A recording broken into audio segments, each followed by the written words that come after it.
Hallelujah, praise the Lord. Welcome to Walk the Talk series. How are you all? Hope you all are doing well by the grace of God. Today, I am led to speak about the cost of anointing. Do you know, to be anointed is to be set apart for something. Set apart, which means to say, nobody else would suit that job except you. When God decides that you alone are meant for that job, no one else. We have read and heard many times in the Bible about the anointing, but not many of you know the real meaning of anointing, the cost of it. Without God's Spirit, without God's leading, without God's will, still being in sin, and you say, because someone has laid hands on me, because someone has put oil on me, I am anointed. That's false. Just because God's ministers lays hands on you or puts cloth on you doesn't mean you're anointed. Yes, healing can happen despite your spiritual condition, but spirit impartation and anointing will happen when you're prayerfully ready, in submission, in humility and purity. We think that's not much of a big deal to be anointed. Did you know there's a price? No, it's not about buying with money. But as you stay, I will tell you what it takes to be anointed. Firstly, you cannot live like everyone else. Everyone else might be talking as they wish, behave how they wish, they might go everywhere they wish to, but if you are willing to be used by God, you cannot live as one with everyone else. Even though Daniel lived in Babylon, he didn't live like one of them. God instructed Samson's parents even before he was born that he shouldn't be living like everyone else. Even John the Baptist didn't live like everybody else. If you like to be anointed, you need to crucify your wishes, your desires that are against God's will.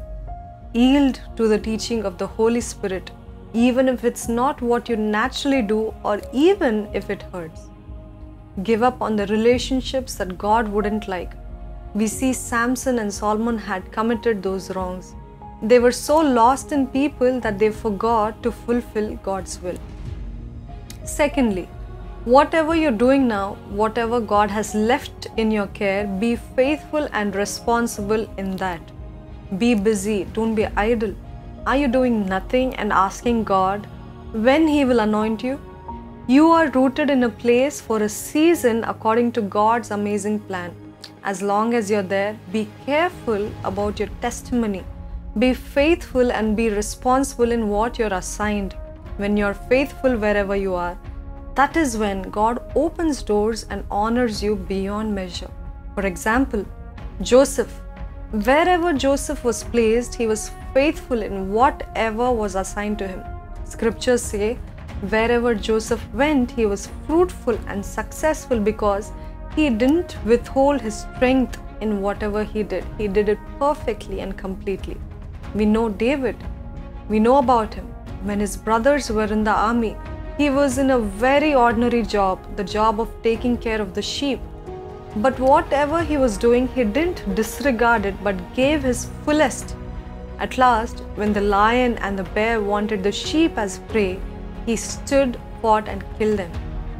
The bonus for his life, as he was being the faithful shepherd that he was, he built a concrete relationship with God and wrote many psalms, prayed, and became a man after God's own heart. So be faithful and responsible where God has placed you.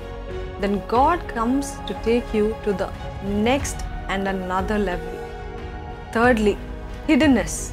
After God anoints you, God might keep you hidden for a time or for a long time.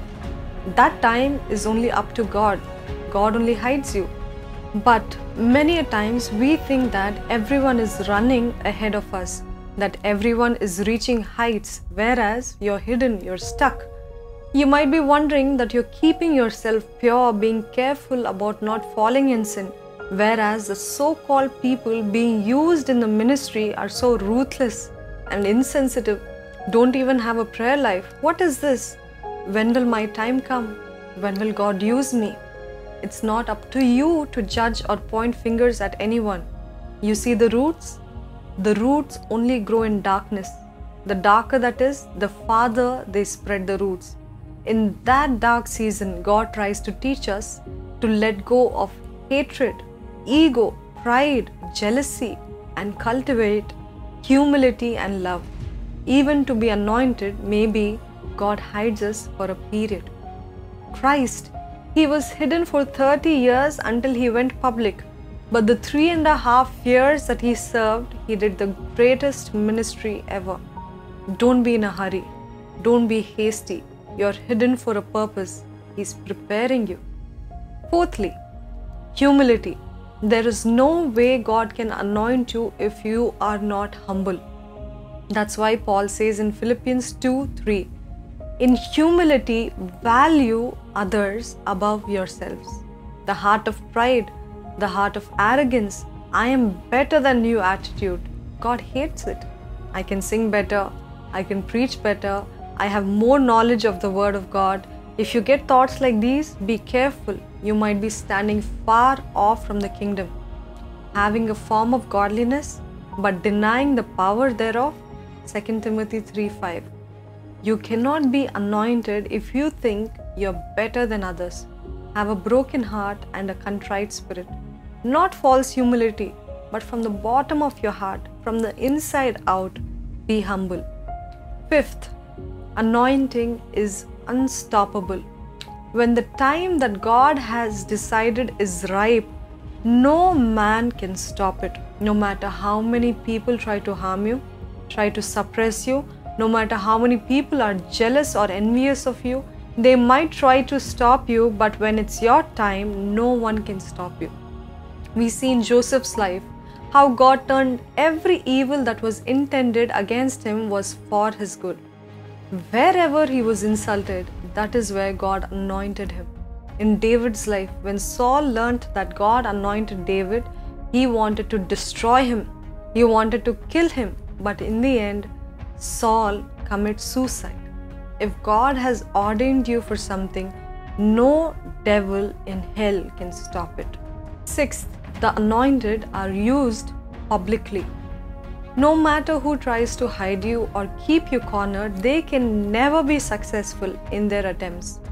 God honors you publicly for your private holy life. Even if you want to be hidden or even if you want to be covered, God Himself pushes you to the front line. Not the 7 brothers, but you are to anoint David alone, God said. Whereas David was somewhere by the mountains grazing the sheep. God made him stand in front of everybody, in front of his family, in front of everybody who's watching him and anointed him. While Gideon was threshing the wheat, nobody knew him, but God made him a leader to lead the army. Anointing brings exposure, not only in front of the people, but even to the enemy. That's why the enemy tries to scare us and keep us away from God's calling. 7th, loneliness and letting go. If we observe from the beginning, whomever God intends to choose, they had to go through the valley of loneliness. Abraham was asked to leave his family and the city where he lived. Jacob was fighting all night alone with God for a blessing and he won. Until Joseph became the prime minister, he underwent loneliness as a criminal in the prison.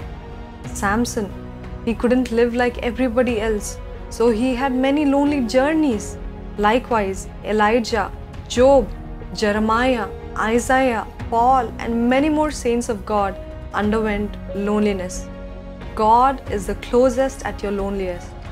Let go of all the friendships and relationships that cause you to sin, cause you to lust, cause you to pride, and that are not in God's will. You may have to be lonely for a while. You may have to be lonely for a season. Nevertheless, obey God. You cannot carry everything that is not in God's will or carry everybody that are not in His will and ask God to anoint you. You need to remember that you are set apart. You need to remember that you have the highest calling. You have to lay down your greed, selfishness, your desires, your sinful self at the altar of God. It is not because of your talent. It is not because of how eloquently you speak. It is not about your family background. It is not about how great a musician you are. It's not even about how educated you are. It's about your heart. It's about your preparation. It's about your humility that God anoints you.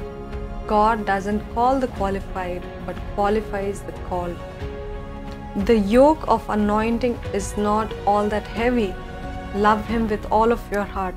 Seek His kingdom and His righteousness wholeheartedly. It is never too late. God can use you when you are faithful to Him. God bless you all.